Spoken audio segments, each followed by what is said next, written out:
Halo, selamat datang kembali di mata kuliah termodinamika dan di video ini kita akan belajar tentang aspek termodinamika pada energi terbarukan ya. Nah, hanya ada dua bahasan untuk di video kali ini. Yang pertama adalah pendahuluan ya, mengapa penting kita mempelajari aspek termodinamika pada energi terbarukan.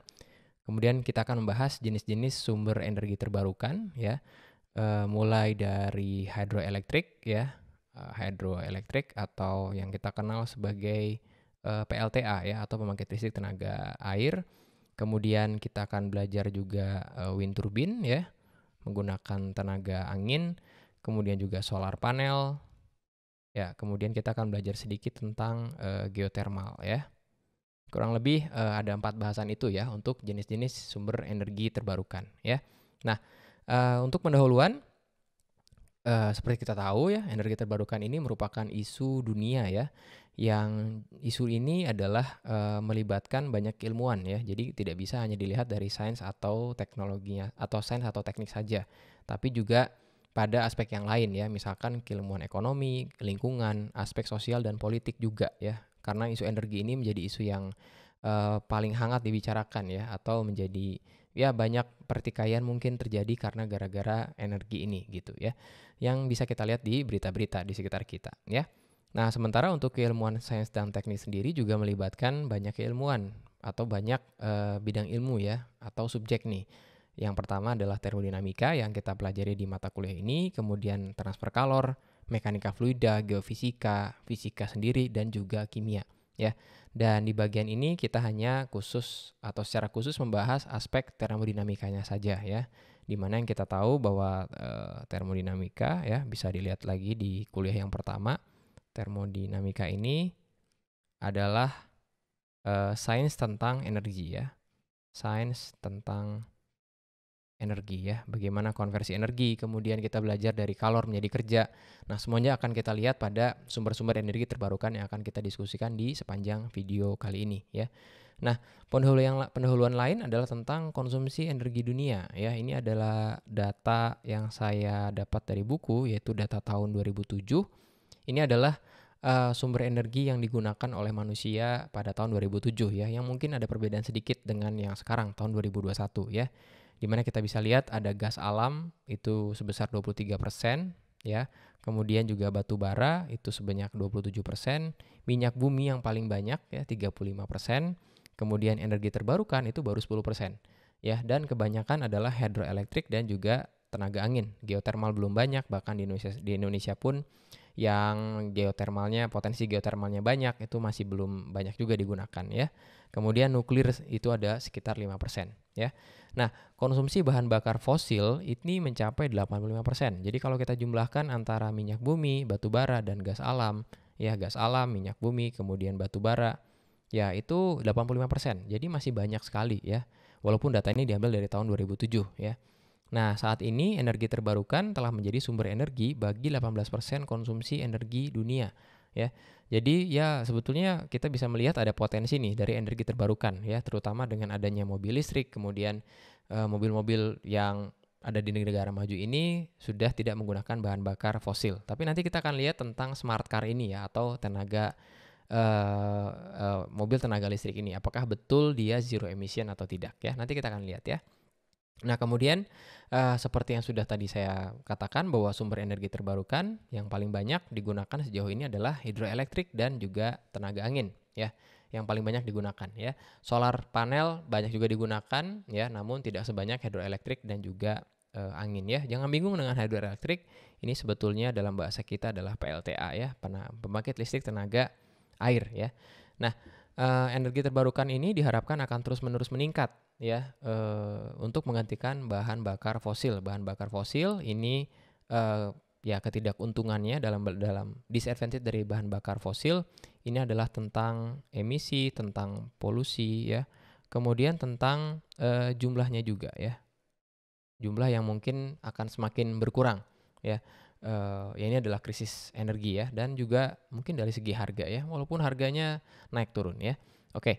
Nah, pendahuluan kembali adalah tentang solusi bagi kebutuhan energi nih ya. Nah, terdapat dua solusi untuk memenuhi kebutuhan energi dunia serta mengatasi berkurangnya energi fosil. Yang pertama adalah mari kita gunakan sumber energi terbarukan atau perbanyak riset di situ, ya, yang akan kita pelajari aspek termodinamikanya di video kuliah kali ini, ya. Kita bisa gunakan energi matahari, menggunakan solar panel, angin, hidroelektrik, biomasa, dan juga geothermal, ya. Nah, kita akan membahas energi matahari, solar panel, angin, hidroelektrik, dan geothermal. Sementara biomasa di video kali ini tidak dibahas, ya. Biomasa secara singkat itu adalah menggunakan sisa-sisa dari makhluk hidup, tapi langsung kita gunakan untuk membuat heat atau kalor dari situ. Kemudian kita konversi menjadi kerja, ya. Kurang lebih semuanya mirip-mirip seperti itu sih cara kerjanya, ya. Nah, kemudian cara yang kedua adalah melakukan efisiensi energi tanpa mengurangi standar hidup manusia, ya.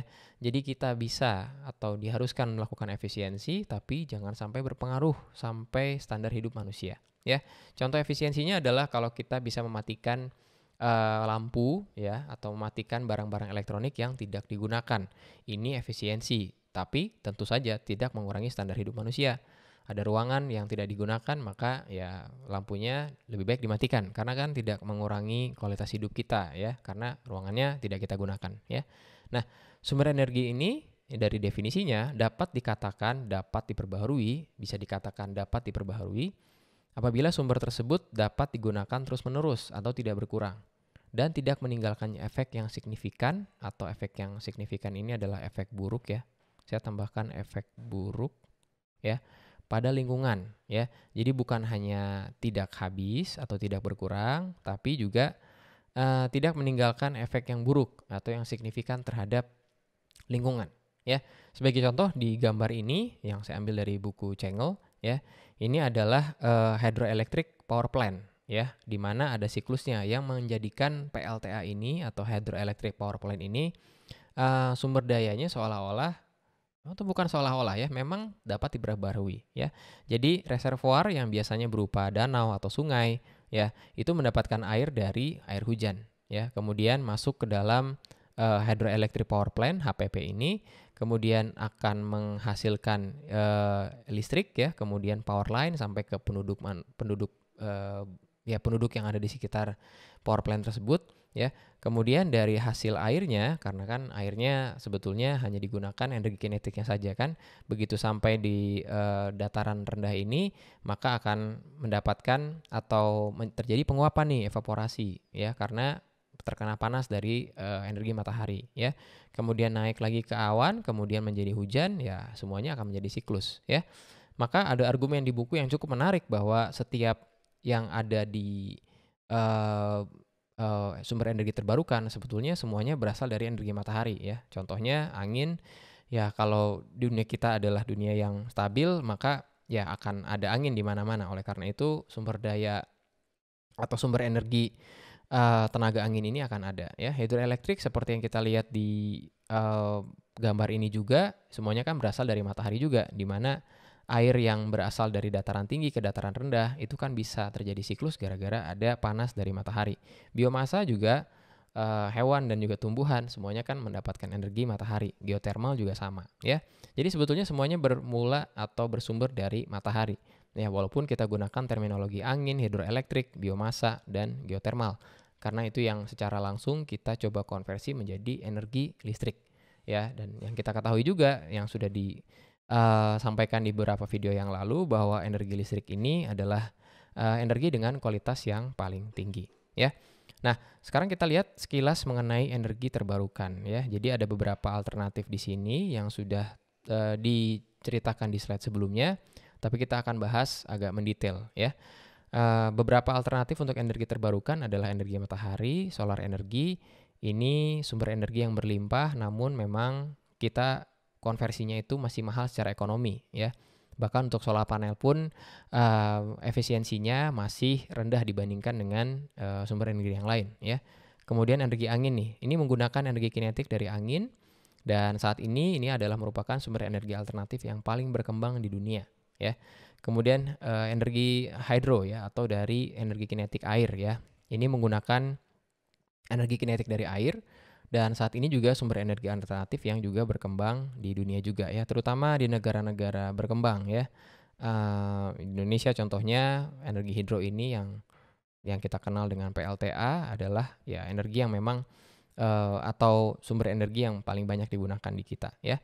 Kemudian energi geotermal juga yang belakangan ini akan mulai dicoba ya. Risetnya sudah berlangsung dalam beberapa waktu yang lalu, beberapa tahun yang lalu, dan semakin dicoba untuk menjadi energi alternatif ya. Ini menggunakan panas bumi ya, dari inti bumi, karena ya bumi memiliki energi panas, kalor yang bisa kita konversi menjadi kerja ya. Kerja ini yang akhirnya dihubungkan dengan turbin ya. Ya, turbin yang akan juga menghasilkan listrik ya. Energi hidro juga sama ya. Hidro ini dia menggerakkan turbin dari energi kinetik ke turbin. Kemudian angin juga sama ya. Ini ke turbin angin gitu ya. Kemudian yang terakhir yang tidak akan dibahas secara detail di video ini adalah energi biomasa. Ini menggunakan material dari makhluk hidup tumbuhan untuk menghasilkan energi. Ya, tapi sama saja dari kalor menjadi kerja ya. Dan setiap energi terbarukan, alternatif energi terbarukan ini memang semakin banyak digunakan ya, dan harapannya akan semakin meningkat untuk menggantikan energi fosil ya. Nah, output dari sumber energi ini semuanya itu adalah energi listrik, di mana energi listrik adalah energi dengan kualitas yang paling tinggi. Kenapa disebut dengan kualitas yang paling tinggi? Ya, silakan lihat lagi di video-video sebelumnya ya. Karena ya mungkin saya ceritakan di sini adalah energi listrik ini bisa digunakan untuk banyak aplikasi. Kita bisa panaskan air, kita juga bisa gunakan ini untuk energi kinetik ya, barang-barang yang bergerak di sekitar kita ya. Nah, sekarang muncul isu tentang mobil listrik ya, yang sekarang lagi populer sekali ya. Kalau dikatakan bahwa apakah tepat untuk mengatakan bahwa mobil listrik adalah mobil dengan zero emission? Nah, coba dipikirkan dulu ya. Ini di sebelah kanan ada gambar electric vehicle ya, charging station, di mana mobilnya itu tidak diisi dengan bahan bakar minyak bumi atau minyak dari makhluk hidup fosil ya, tapi menggunakan energi listrik ya. Tapi betulkah disebut dengan zero emission ya? Nah, kalau kita lihat mobilnya ya, dari mobilnya sendiri, kalau kita katakan bahwa mobilnya adalah zero emission ya, maka ini betul. Artinya bahan keluaran dari mobil tersebut kan tidak berupa asap dari knalpot kan, yang tidak menghasilkan emisi karbon gitu ya. Jadi jejak karbonnya atau karbon footprintnya bisa dikatakan nol ya. Tapi yang menarik adalah dari manakah sumber daya dari elektrik atau charging stationnya ya. Karena mobil ini kan mendapatkan listrik dari charging station ya. Pertanyaannya, charging station ini berasal dari pembangkit listrik, betul apa tidak? Ya kan? Nah, pembangkit listriknya kalau dia menggunakan power plant-nya, kalau dia menggunakan coal, kalau dia menggunakan minyak bumi, ya, minyak bumi, maka ya coal dan minyak bumi ini menghasilkan emisi, gitu. Ya, jadi pertanyaannya apakah mobil listrik ini dikatakan zero emission? Ya kalau kita lihat mobilnya, exactly zero emission. Tapi kita harus lihat juga karena ini kan proses yang juga berkaitan. Dari manakah listrik yang digunakan untuk charging mobil tersebut ya. Kalau semuanya berasal dari bahan bakar fosil ya sebetulnya sama-sama saja. Memang sih mengurangi ya. Tapi ya ada baiknya kalau electric vehicle charging stationnya sendiri itu adalah energi terbarukan ya, baik itu photovoltaik, energi angin, air dan sebagainya ya. Nah, sekarang kita lihat kita bahas satu-satu nih, mulai dari solar energy ya. Nah, solar energy ini atau energi matahari dia sumbernya berlimpah, namun tidak merata dan seasonal ya. Kalau di Indonesia masih mending nih seasonal ya, atau mungkin bukan seasonal ya, tapi ya mau musim panas, mau musimnya hujan, kemarau atau hujan, energi matahari di kita cukup melimpah ya. Tapi berbeda dengan negeri yang 4 musim ya. Di beberapa negara yang 4 musim ini tidak sepanjang tahun energi mataharinya juga itu merata ya. Kemudian dia seasonal juga tergantung musim ya. Kemudian costly, jadi mulai harganya mahal ya. Jadi costly ini adalah biaya yang dibutuhkan untuk melakukan konversi dari energi matahari ke listrik yang kita gunakan solar panel ya. Contohnya ada di gambar sebelah kanan ini ya. Nah, masalah lain dari solar energi ini adalah efisiensi dari solar panel itu sekitar 25%. Di mana efisiensi maksimumnya itu 44,5% ya. di mana solar panelnya menggunakan bahan GaSB ini ya. Jadi bukan hanya berbasis pada silikon saja, tapi menggunakan GaSB ini ya, germanium ya. Nah, ini adalah artikel yang mengklaim bahwa yang mereka buat dari bahan ini punya efisiensi maksimum dari semua solar panel yang ada, yaitu sebesar 44,5% ya. Sementara untuk teoritisnya ini sebagai pengetahuan saja bahwa efisiensi teoritis dari fotovoltaik biasanya disebut dengan PV ya, fotovoltaik seperti tekanan kali volume ya.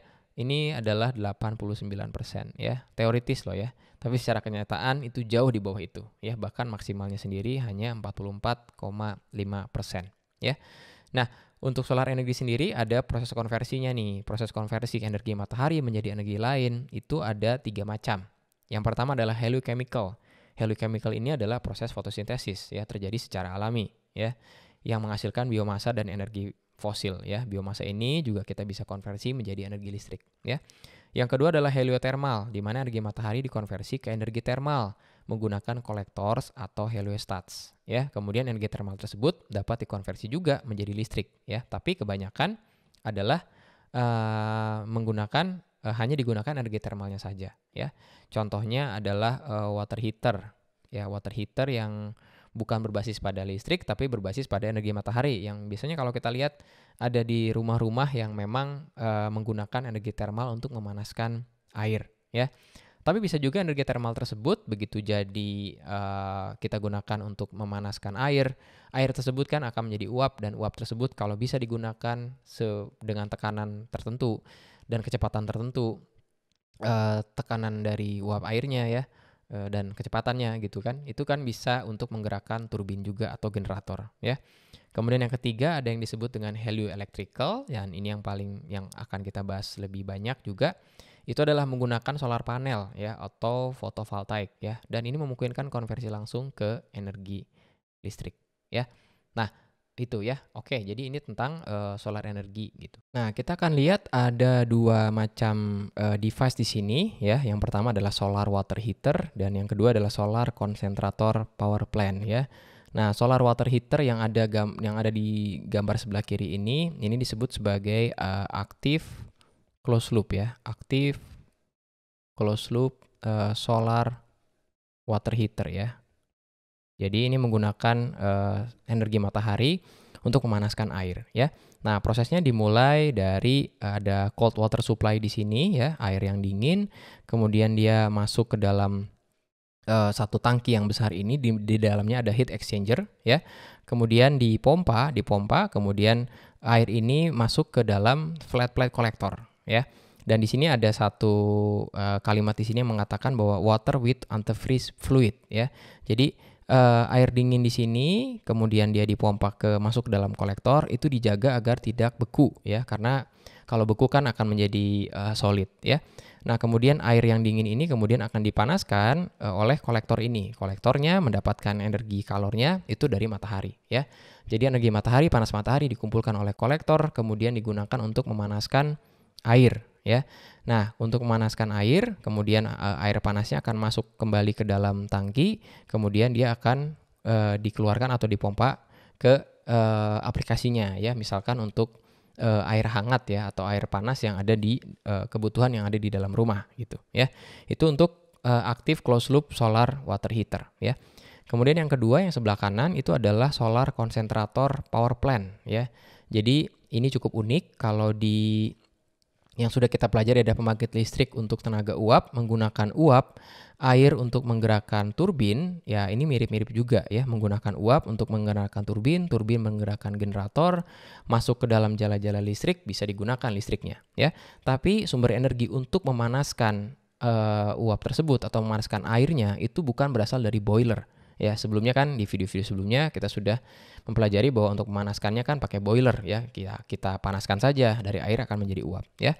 Tapi di sini itu menggunakan receiver untuk menangkap panas sinar matahari ya. Itu menggunakan yang disebut dengan parabolik ini ya. Jadi parabolik yang ada di sebelah kanan ini itu menangkap semua dari sinar matahari ya, kemudian bisa banyak sekali ya. Jadi parabolic truth-nya ini bisa banyak digunakan untuk menangkap sinar matahari ya.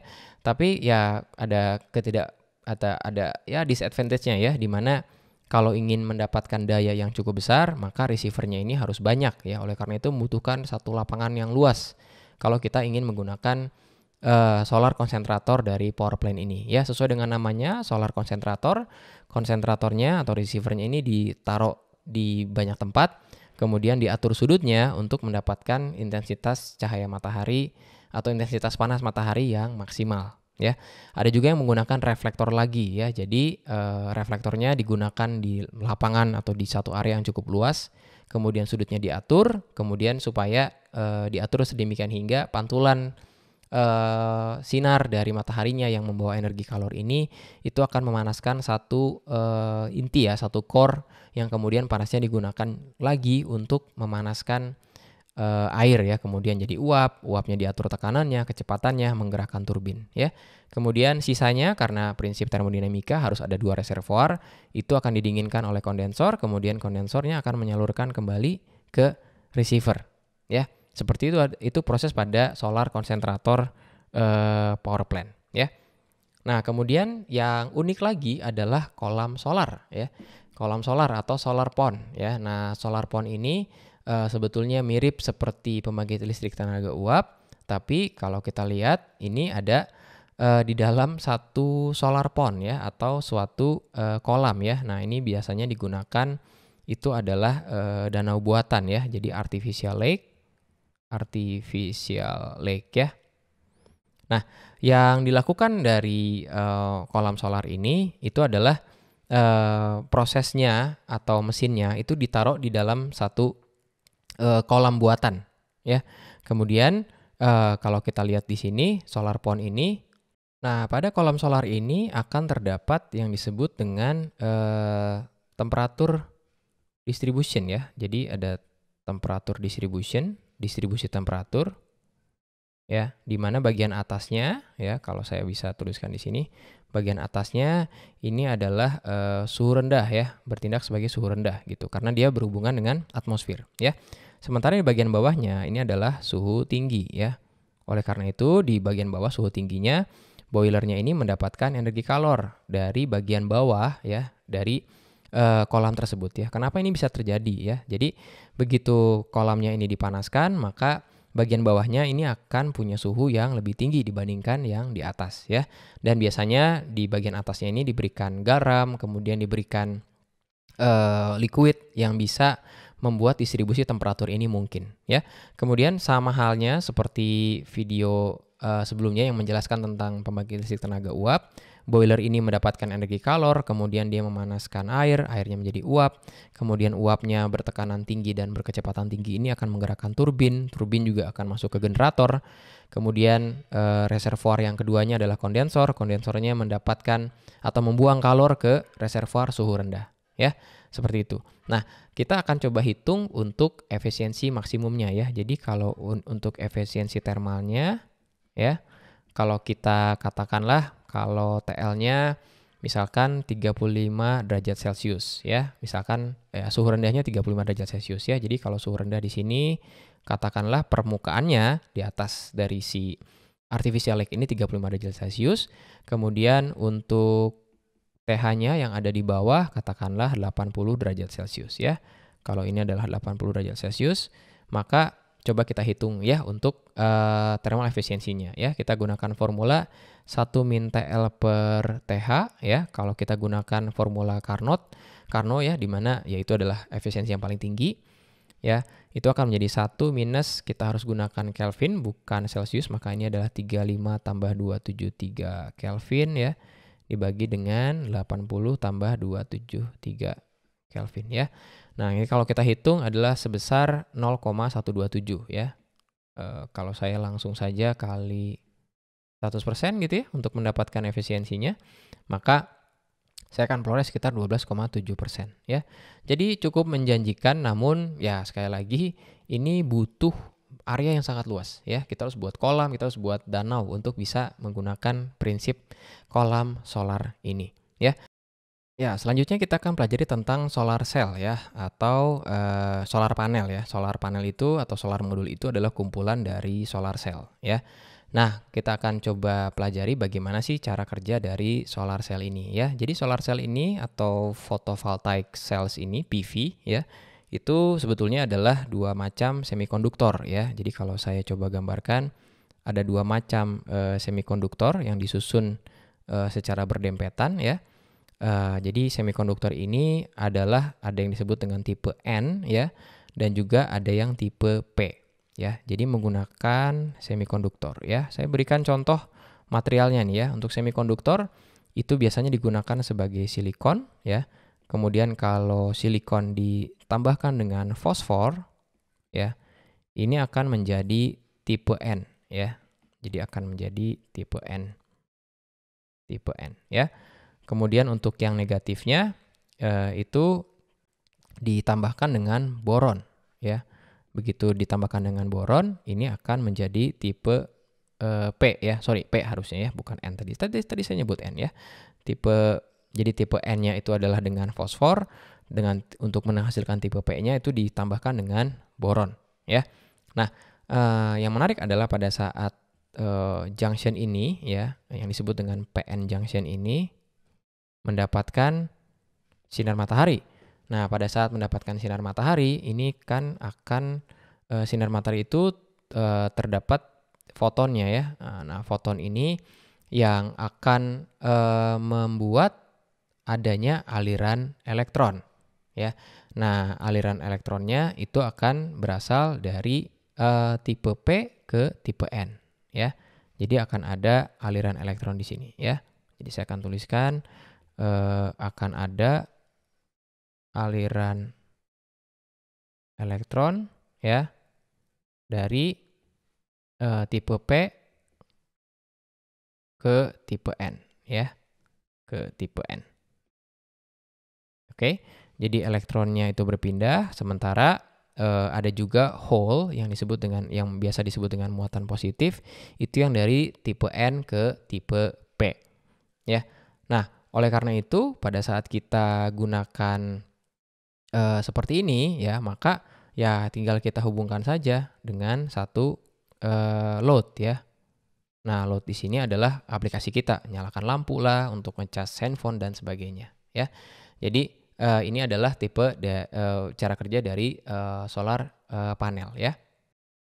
Oke, selanjutnya kita akan pelajari tentang wind energy ya, atau energi angin ya. Nah, energi angin ini merupakan energi yang terbarukan yang telah digunakan sejak 400 BC ya, atau sebelum Masehi ya. Tapi disebut sebagai windmill. Nah, apa sih bedanya windmill dengan wind turbine ya?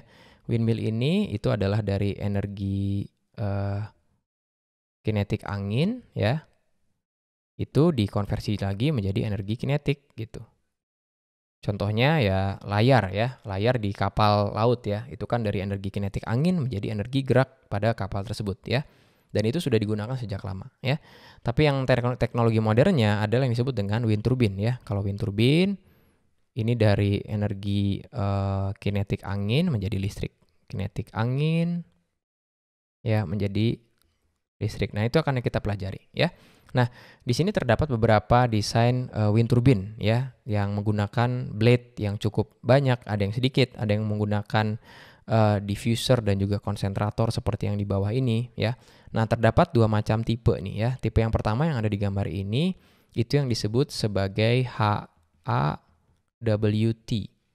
S gitu ya. Ada S-nya di sini ya. Ini adalah horizontal axis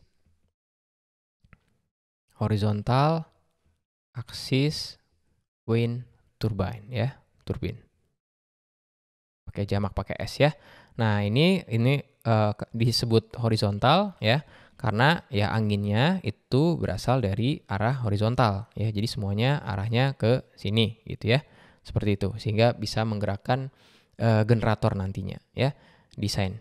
Kemudian yang kedua adalah desain yang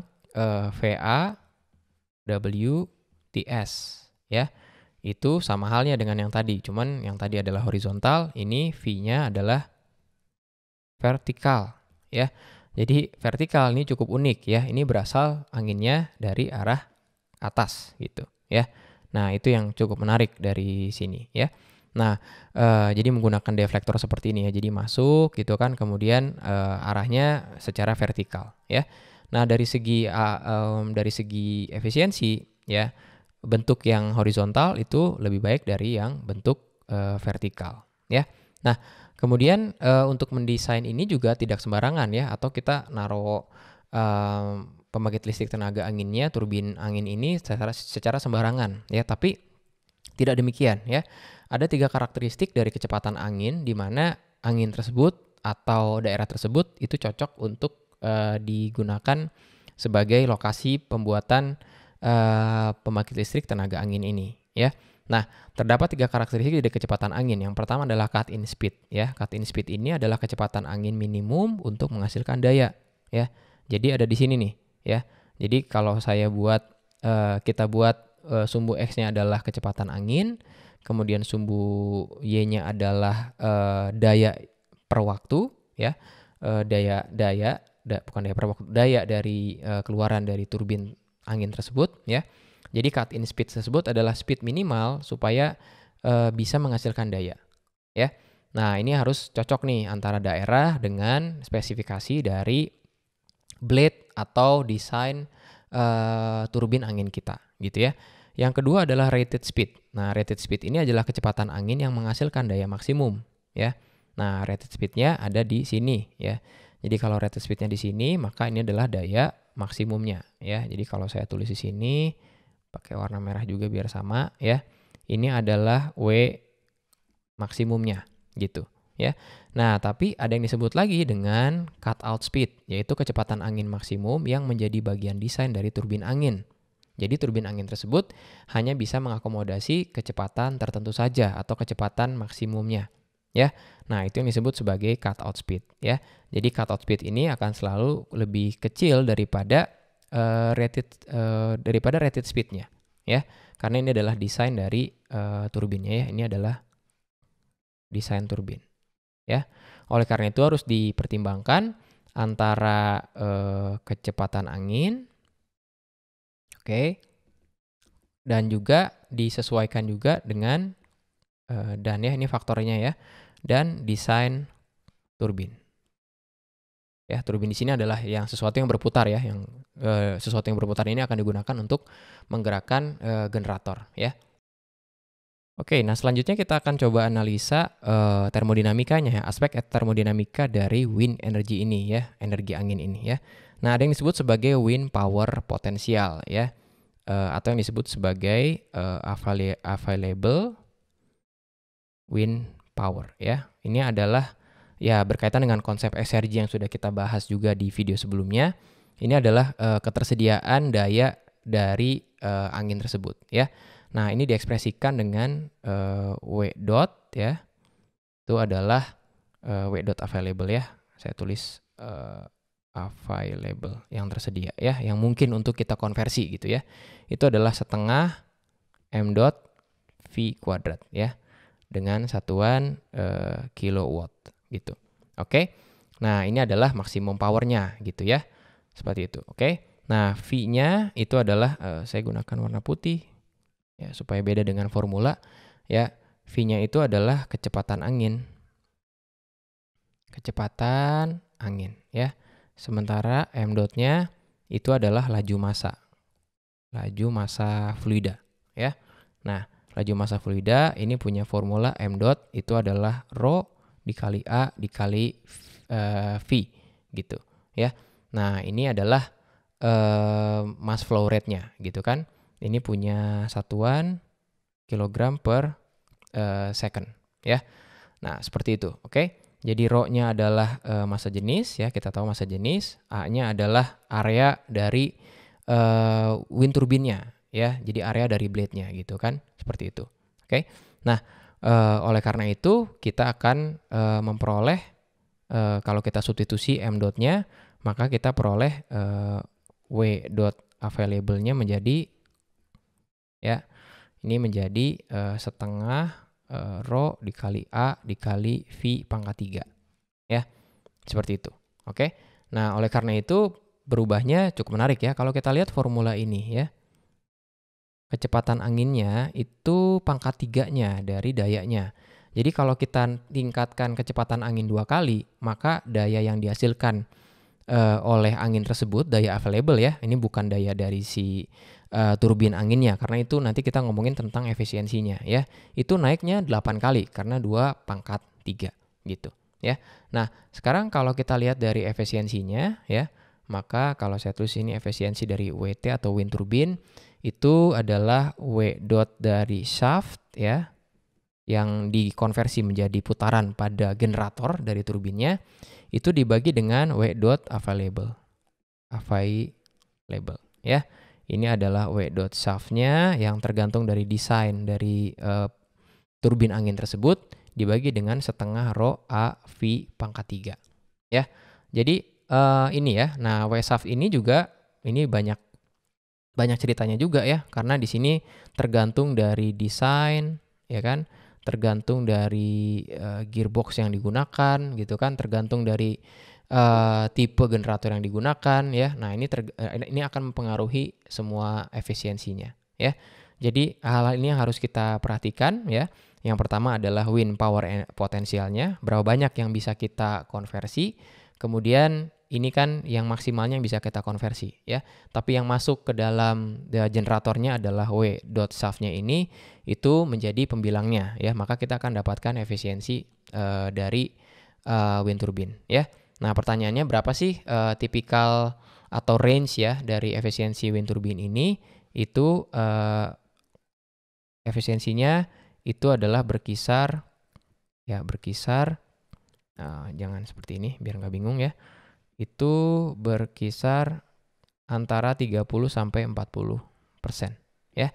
Jadi ya lumayan ya, lebih baik bahkan dari beberapa solar panel gitu kan. Hanya ya masalahnya tidak selamanya angin kan bertiup di daerah situ ya. Jadi kita harus cari daerah yang memang anginnya akan selalu ada, atau ya dalam satu hari mungkin mayoritas anginnya akan ada. Kemudian kita juga harus ukur kecepatannya seperti yang tadi ya, untuk yang cut in speed, rated speed-nya, cut out speed-nya ya, dan sebagainya tadi ya. Kemudian kita juga harus lihat berapa sih W dot available-nya.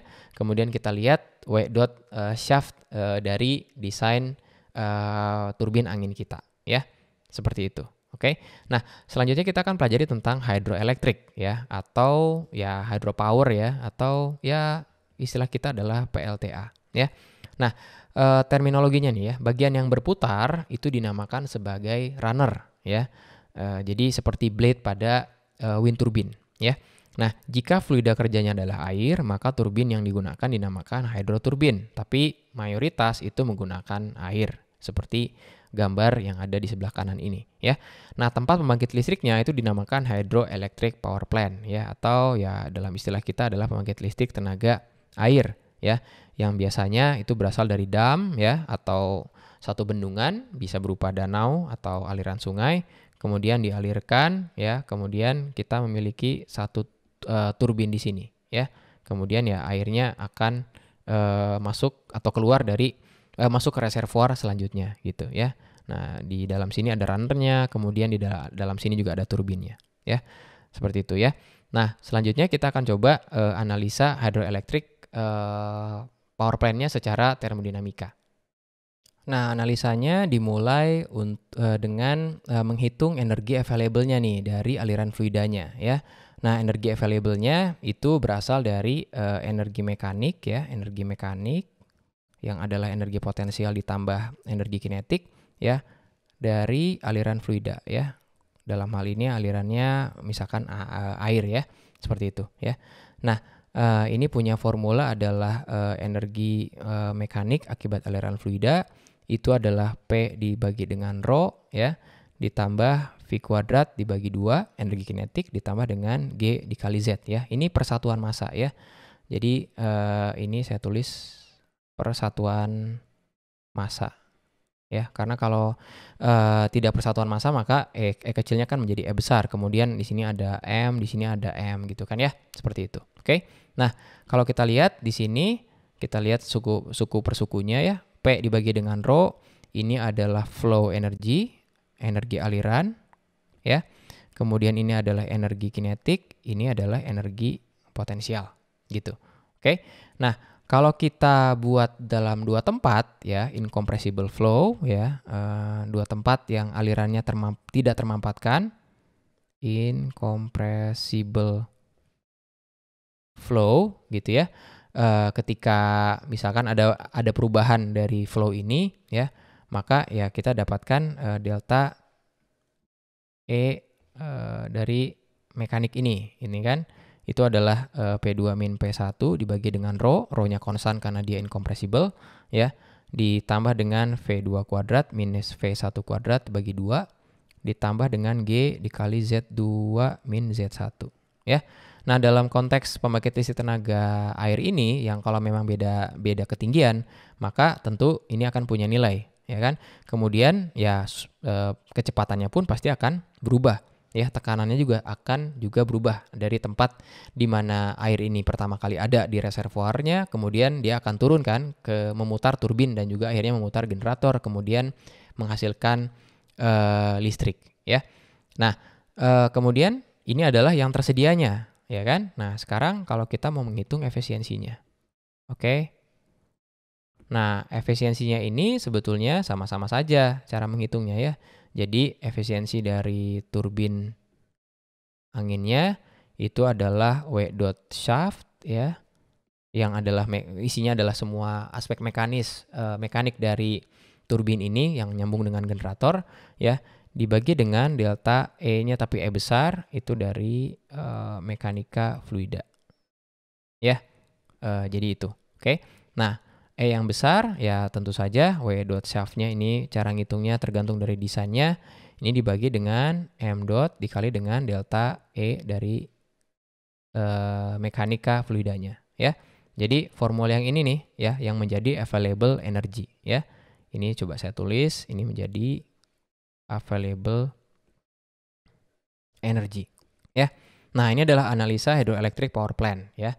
Nah, pertanyaannya berapa sih maksimum, ya, atau berapa sih efisiensi dari pembangkit listrik tenaga hidroelektrik ini, gitu kan? Nah, ternyata kalau dilihat dari datanya, ya, efisiensinya cukup besar. Ya, efisiensinya itu adalah 90-95%, ya. Lebih besar dari angin, lebih besar juga dari solar panel, ya. Oleh karena itu di negara kita di Indonesia itu banyak menggunakan pembangkit listrik tenaga air, ya, karena memang berlimpah dari segi danaunya tinggal dibendung, kemudian buat saluran, ya, kemudian dimasukkan ke dalam pipa, masuk ke dalam turbin, kemudian turbinnya bergerak, menggerakkan generator, kemudian dia akan menghasilkan energi listrik yang bisa kita gunakan setiap hari, ya. Nah, ini ada sedikit pengetahuan tentang hardware-nya, ya, dari hydroelectric ini, gitu kan. Nah, yang ada di gambar sebelah kiri ini, ya, ini adalah yang disebut dengan Pelton wheel, ya. Jadi Pelton wheel, ya. Nah, Pelton wheel ini adalah desain yang paling bisa atau yang paling efisien, ya, untuk mengkonversi mechanical energi dari fluida menjadi energi kinetik, ya.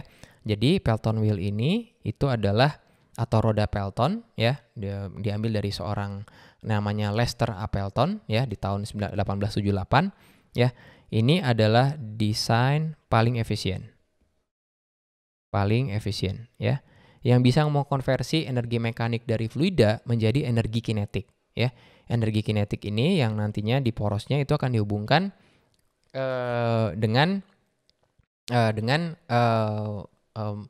generator, ya, dan generatornya itu yang akan menghasilkan energi listrik, ya. Oke, nah selanjutnya yang sebelah kanan ini adalah turbin, dua jenis turbin, ya. Turbin yang pertama adalah turbin Francis, ya, turbin dari seseorang yang namanya Francis, ya. Ini ada orang yang namanya James B. Francis, ya, yang menemukan desain ini tahun 1840, mengembangkan desain ini, ya.